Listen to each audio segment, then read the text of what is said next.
on behalf of EFDD, William Dartmouth. You have the floor. Thank you very much, Mr. Chairman. First of all, I want to preface my remarks. I do regard MS Scala as one of the truly distinguished members of this committee.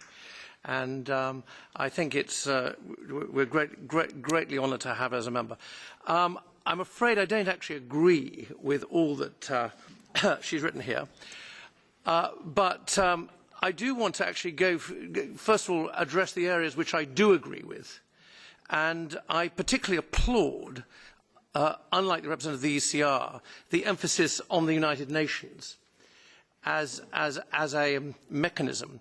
I mean, I'm much more in favour of the United Nations, of initiatives taking place through the United Nations than I am through initiatives taking place through the EU. But there's also another reason for that, which is that my country has a permanent seat on the Security Council. And although that seat is under constant threat from the EU, we do have that permanent seat and we do have a veto.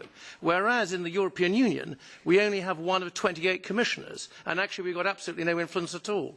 And it's rather sad and it's a bit depressing that the representative of the ECR, who also represents the British government, who's also part of the governing party, doesn't seem to appreciate this point. But, you know, in time, perhaps.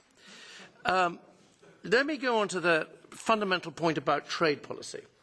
Having been rather critical of the ECR coordinator, the ECR coordinator was absolutely right to say, and I did write down something what she said, but I hope I'm not trying to distort it at all, is that trade is the great way to get developing countries better off, and so on. Now, the problem about having a trade policy, a so-called trade policy, is that trade policy can be anything of what people wanted to do. I mean, trade policy is simply a way of saying, I have various political goals, and I want them, and I want trade to be used as an instrument, dare I even use the word weapon, to actually implement them. Well, fair enough. But we ought to realise that that is actually what is going on. And then the trouble is that if you attach to trade gigantic paraphernalia of political goals, the tendency is that trade gets inhibited. And trade gets inhibited or depressed, or there's less trade than there would otherwise be, is something that above all affects the developing world. So I'm not asking you to agree with me, but I'm just saying that the demands have more trade policy, more politicisation of trade, etc., etc., etc. It does have costs, and it does have an impact. And just the existence of these costs ought to be realised, even if they can't be.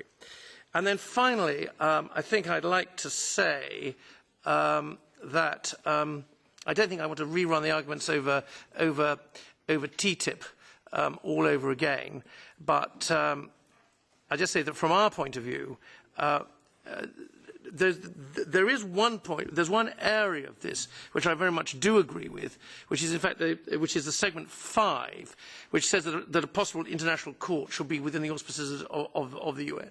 And again, I come back to my earlier point: better within the context of the under the auspices of the UN, rather than through the EU, most of whose countries have an entirely different form of law than that which appertains in the United Kingdom and the United States, which is the world's biggest trading nation. Thank you, sir. Thank you very much.